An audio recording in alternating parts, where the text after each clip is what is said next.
반갑게 한번 맞아주시겠어요? 안녕하세요. 반갑습니다. 저는 랜디잇에서 이제 감정평가사 경제학을 강의하고 있는 강두성입니다. 여러분들 아마 감정평가사 어떤 일인지 잘 모르고 오셨을 수도 있고 궁금해서 오셨을 수도 있는데 왜 회계랑 경제 강사만 나와가지고 1차 설명회를 할까요? 꽈락률이 높다. 누가 해줘? 꽈락률이 높다. 좋아요. 꽈락률이. 그래서 아까 회계 선생님이 꽈락률 얘기했는데 꽈락이 뭔지 모르시는 분, 꽈락이 뭔지 모르시는 분 다 아시나요? 모르는데 손대기가 좀 애매해서 안 들으실 수도 있는데 꽈락률이 높죠. 그래서 이제 1차 여러분들 감정평가사 1차 시험이 있고 2차 시험이 있죠. 그래서 1차에도 1교시가 있고 2교시가 있죠. 제가 원래 분필 글씨는 엄청 잘 쓰는데 이 글씨는 그렇게 좋진 않네요. 그래서 1교시에 3과목을 보고 2교시에 2과목을 봐요. 그래서 2교시에 회계가 있고 이제 1교시에 경제학이 있죠. 그래서 나머지 어떤 과목들이 있는지 아시나요? 아세요? 어떤 과목이죠? 부동산학 원론이랑 민법이랑 그렇죠? 민법이랑 부동산학 원론.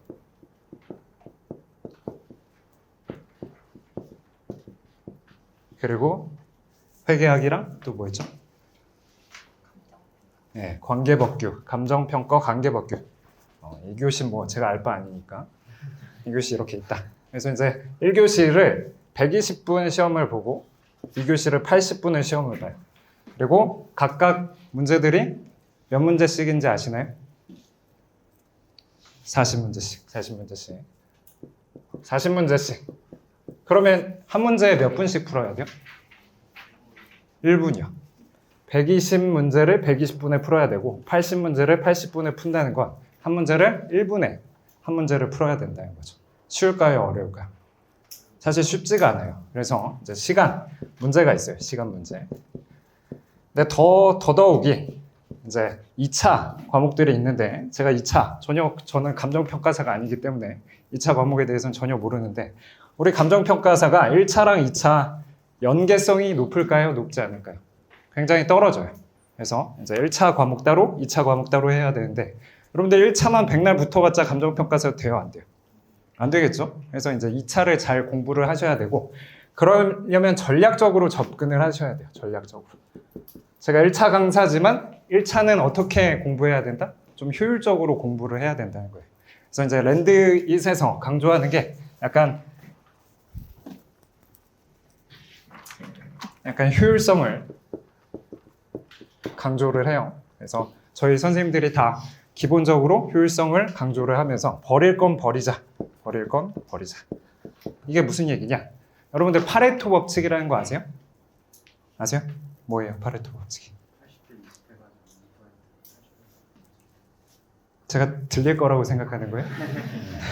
자, 맞아요. 80대 20의 법칙이라고 해서 이제 파레토라는 학자가 경제학에서도 등장을 하긴 해요. 그래서 그 사람이 얘기한 건 20%의 사람이 전체 소득의 80%를 가져간다.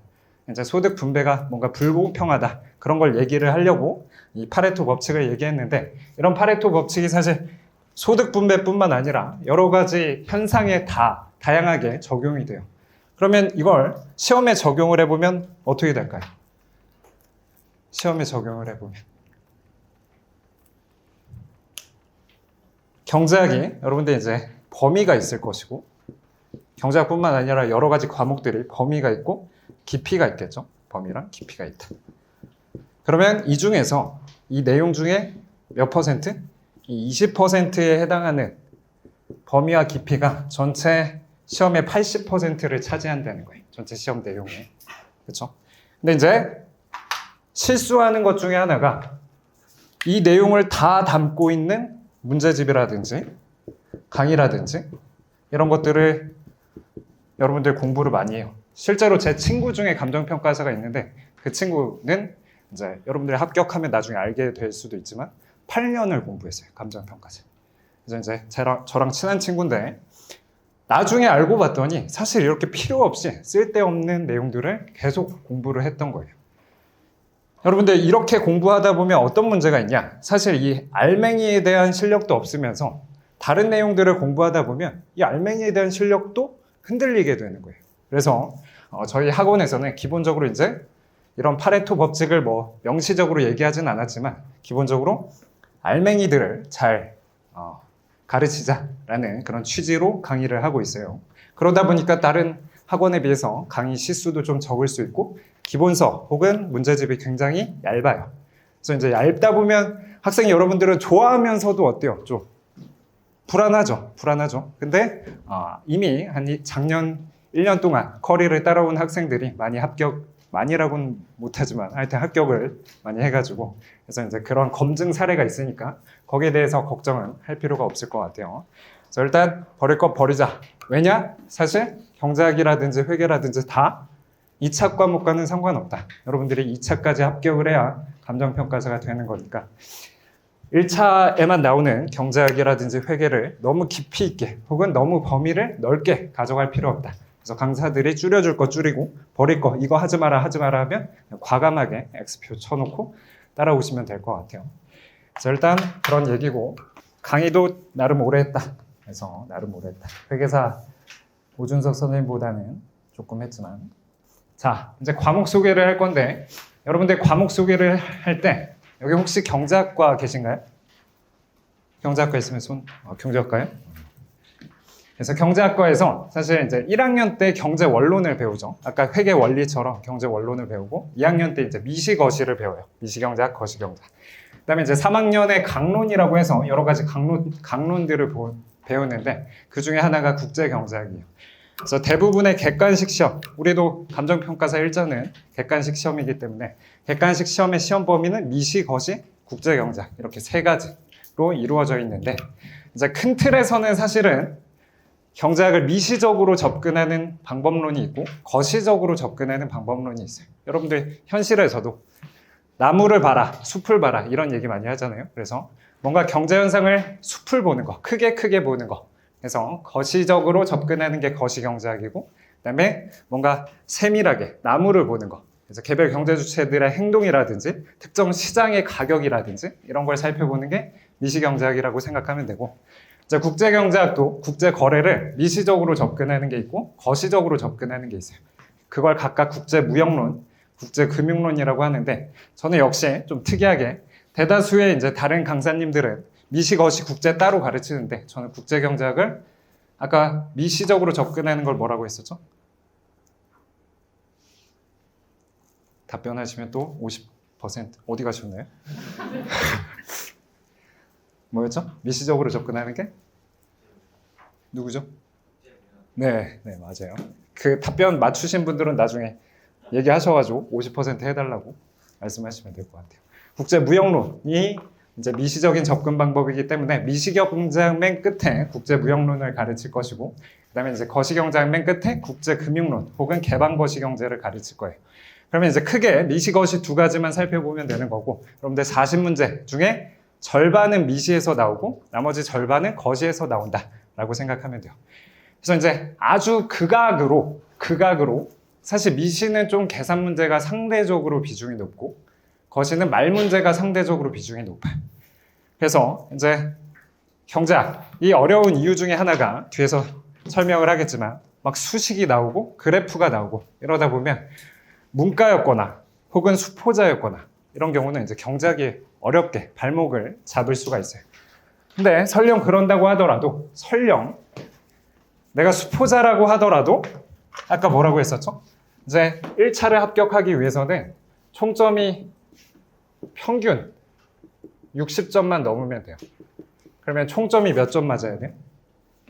5과목이 평균 60점을 맞으려면 300점만 넘으면 되겠죠? 그렇죠? 그래서 300점을 넘으면 되고 민법 점수, 부동산학 원론 점수, 경제학 원론 점수, 그 다음에 관계법규 점수, 회계 점수를 합해서 300점이 넘어야 되는데 설령 300점이 넘는다고 하더라도 각 과목들은 몇 점을 넘겨야 된다? 40점을 넘어야 된다. 그래서 점수가 평균 60이 넘더라도 각 과목들 중에서 40점보다 떨어지면 그 해는 꽈락으로 떨어지게 되고 아까 말했던 회계랑 경제학이 꽈락률이 가장 높아요. 회계랑 경제학이. 사실 회계가 꽈락률이 제일 높거든요. 왜 그럴까요? 회계가 어려워서?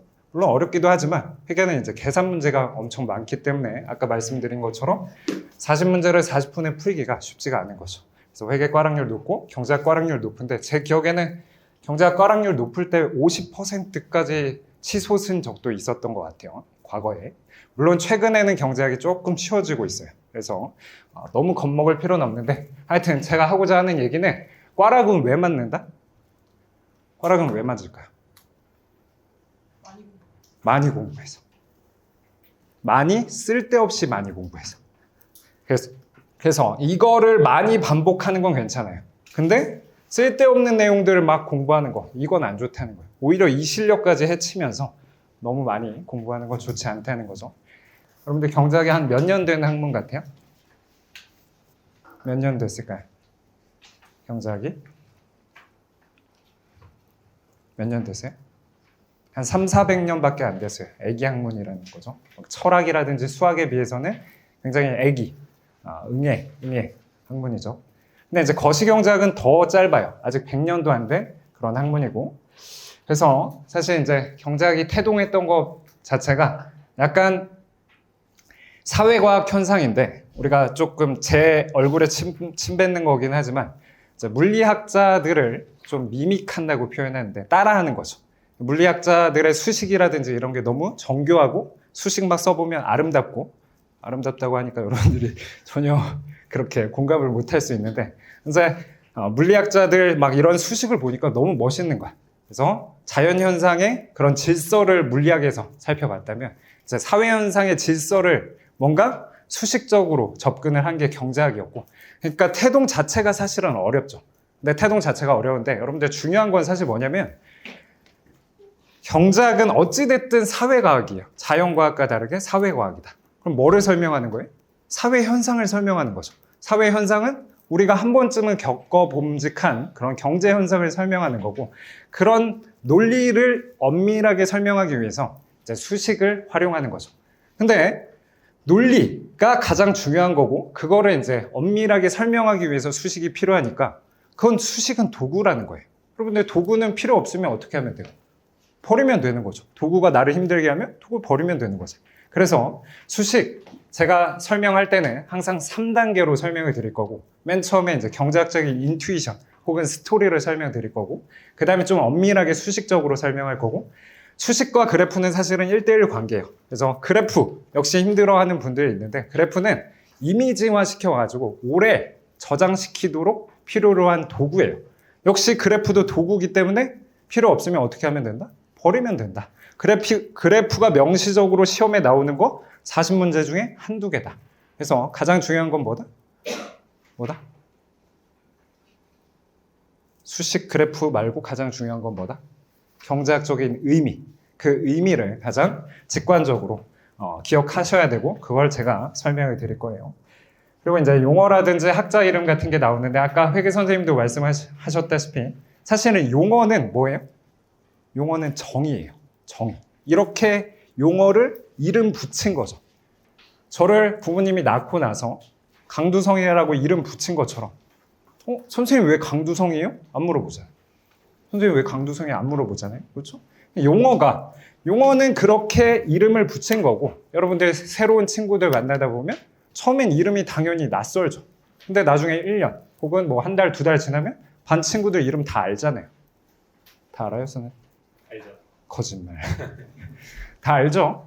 용어도 이제 한 달, 2달 지나면 자주 보다 보면 익숙해지는 거고 그거 갖고 이제 스트레스 받을 필요는 없다는 거죠. 그래서 용어 같은 거에 스트레스 받을 필요 없다는 거고 다음에 아까 사실 설명드린 건데 이제 경제 현상을 이제 이론화하는 과정에서 이제 수식과 그래프가 등장하는데 이건 도구에 불과하다. 도구는 필요 없으면 어떻게 하면 된다? 버리면 된다. 물론 선생님 저는 수학이 너무 좋아요. 손 한번 들어볼까요?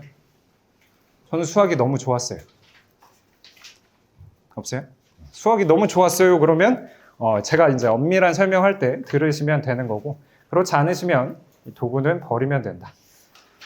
그 다음에 이제 감정평가사 경제학의 특징이 있는데 사실 객관식 경제학 시험을 보는 여러 가지 시험들이 있어요. 그래서 7급 공무원 여러분들 7급 공무원도 경작 시험을 보고, 그다음에 감정평가사도 보고, 회계사도 보고, 노무사도 보고, 계리사도 보고, 여러 가지에서 보기 때문에 제가 먹고 살 수가 있는 거죠. 안 웃겼네.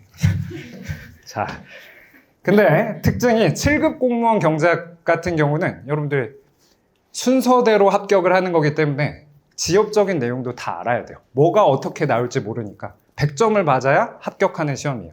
근데 감정평가사는 어떻다?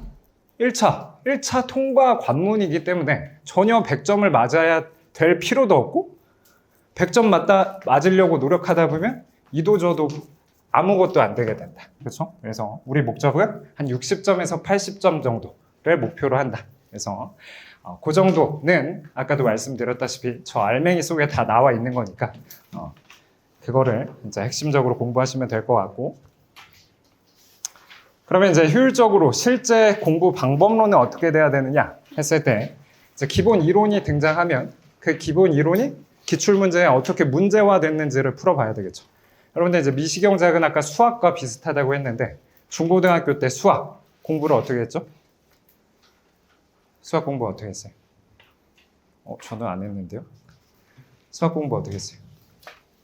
거의 뭐 개념원리, 뭐 정석 세대도 있을 거고 개념원리 세대도 있을 거고. 요새는 뭐 봐요? 뭐 봤어요?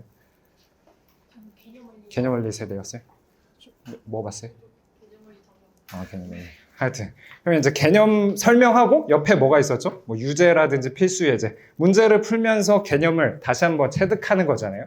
역시 이제 이론을 배우고 나서 타 학원 비판하는 게 좀 그렇긴 하지만 다른 타 학원 강의들은 기본 강의 쭉 하고 나서 한 몇 달 있다가 문제풀이 강의가 진행되는데 그거는 약간 비효율적이라고 생각해서 우리 랜드익 같은 경우는 기본 이론을 설명하자마자 옆에서 기출문제를 풀어볼 거예요. 마치 우리가 수학 공부할 때 개념 다음에 필수 유제를 풀었던 것처럼 기본 이론 설명하고 나서 기출문제들을 풀어볼 것이고 그걸 이제 반복하면 된다는 거죠.